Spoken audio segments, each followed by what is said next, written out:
NSP స్కాలర్షిప్కి ఇంకా registration date ఉందా లేదా, ఒకవేళ ఆధార్ సీడింగ్ చేసుకోవాలి అనుకుంటే ఎట్లా చేసుకోవాలి అని చాలామందికి డౌట్స్ ఉంటాయి. సో ఫస్ట్ ఆఫ్ ఆల్ మీరు ఎన్ఎస్పికి సంబంధించి ఆధార్ తోటి సీడ్ చేయించుకోవాలి. అంటే మీ ఆధారం, మీ బయోమెట్రిక్ అవన్నీ కూడా లింక్ అయి ఉండాలన్నమాట.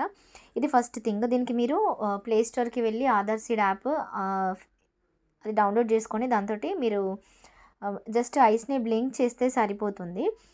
నెక్స్ట్ ఇంకొకటి ఏంటంటే దీనికి సంబంధించి లాస్ట్ డేట్ ఎక్స్టెండ్ అవుతుందా లేదా అని. సో స్టూడెంట్స్ ఎవరైతే బీ ఫార్మసీ కానివ్వండి, అండర్ గ్రాడ్యుయేట్ కోర్స్ చేసేవాళ్ళు, గ్రాడ్యుయేషన్ కోర్సు, పీజీ కోర్సెస్ చేసేటి వాళ్ళకి డేట్ అయితే ఎక్స్టెండ్ అయింది. ఇది 31 నవంబర్ వరకు డేట్ ఎక్స్టెండ్ అయింది. ఎందుకంటే రీసెంట్గా సిపి గేట్లో జాయిన్ అయిన వాళ్ళు, లేకపోతే ఐసెట్ రాసిన వాళ్ళకి మొన్నటిదాకా కౌన్సిలింగ్ జరిగింది కాబట్టి డేట్ అయితే ఎక్స్టెండ్ చేసిండ్రు. ఇది మేబీ ముందు ఎక్స్టెండ్ అయితే డిసెంబర్ వరకు అవుతుందేమో. బట్ లేట్ చేసుకోకుండా ఇప్పుడే మీ వర్క్స్ అన్నీ కూడా కంప్లీట్ చేసుకుంటే బెస్ట్. ఎందుకంటే ఇది పోర్టల్లో చాలా వర్క్ ఉంటుంది. మీరు నోడల్ ఆఫీసర్ తోటి సైన్ చేయించుకోవడము, అండ్ అలాగే మీ హెచ్ఓడి తోటి సైన్ చేయించుకోవడం, ఇట్లా చాలా ప్రాసెస్ ఉంటుంది.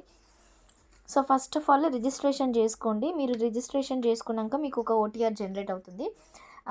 ఓటీఆర్ తోటి మొత్తం వర్క్ అంతా. అండ్ ఆ తర్వాత మీరు మీ కాలేజ్కి వెళ్ళి హెచ్ఓడి తోటి సైన్, స్టాంపు అండ్ అలాగే నోడల్ ఆఫీసర్ తోటి చేయించుకోవాల్సి ఉంటుంది.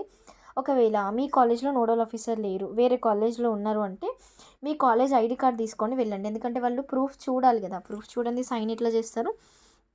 సో మీ కాలేజ్ రిలేటెడ్ ఐడి కార్డ్ ఏదైతే ఉంటుందో దాన్ని తీసుకొని వెళ్ళి మీ కాలేజ్కి సంబంధించిన ఒక బోనఫైడ్ ఫస్ట్ ఇయర్ ఇస్తారు. ఆ బోనఫైడ్ కూడా మీరు సబ్మిట్ చేయండి. సబ్మిట్ చేస్తే అంటే జస్ట్ వాళ్ళకి ప్రూఫ్ ఆఫ్ ఐడెంటిటీ కింద సో అండ్ సో కాలేజ్లో చదువుతున్నాము అని. ఫస్ట్ ఇయర్ వాళ్ళకైతే వెంటనే ఐడి కార్డ్స్ ఇవ్వరు కాబట్టి ఇవన్నీ కూడా మీకు హెల్ప్ అవుతాయి. సో ఇట్లా మీరు చెక్ చేసుకొని ఎన్ఎస్పి రిజిస్ట్రేషన్ కంప్లీట్ చేసుకోండి. అండ్ ఎన్ఎస్పి అంటే చాలామంది స్కాలర్షిప్ అమౌంట్ ఎంత అని కూడా అంటున్నారు. డిఫర్స్ అనమాట. అంటే లైక్ ఒక బీ ఫార్మసీ కోర్స్కి అయితే 15,000 ఉంటుంది, వేరే కోర్సెస్కి అయితే 48,000, ఇంకొక కోర్స్కి అయితే 15,000, 18,000. సో అట్లా డిఫరెంట్ కోర్సెస్కి డిఫరెంట్ అమౌంట్ అయితే ఉంటుంది. సో అట్లా మీరు చెక్ చేసుకోండి. వెబ్సైట్లో చెక్ చేసుకొని అప్లికేషన్స్ అయితే చేసుకోండి. ఒకవేళ ఏదైనా డౌట్స్ కనుక ఉంటే ఛానల్ కింద కమెంట్ చేయండి. ఆధార్ సీడింగ్ అయితే కంపల్సరీగా చేయించుకోవాలి. మీరు డైరెక్ట్ ఆధార్ వెబ్సైట్కి వెళ్ళి అసలు మీది ఏది సీడ్ అయ్యింది అనేది కూడా మీరు చెక్ చేసుకోవచ్చు. అండ్ ఈ సీడింగ్ తోటి కూడా చాలామందికి డౌట్స్ ఉంటాయి. డైరెక్ట్గా వెబ్సైట్ చెక్ చేసినా కూడా మాకు కనిపించట్లేదు అని. అక్కడ మీకు బ్యాంక్ సీడింగ్ అనే ఆప్షన్ వస్తుంది, అది చెక్ చేసుకోవాలి.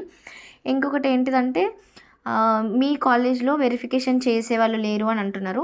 ఫస్ట్ ఇది కాలేజ్ లెవెల్ వెరిఫికేషన్ చేస్తారు, ఆ తర్వాతనే స్టేట్ లెవెల్ వెరిఫికేషన్ అయితే చేస్తారనమాట. So first college level verification అవ్వాలి అంటే కంపల్సరీగా నోడల్ ఆఫీసర్ సైన్ అయితే ఉండాల్సిందే.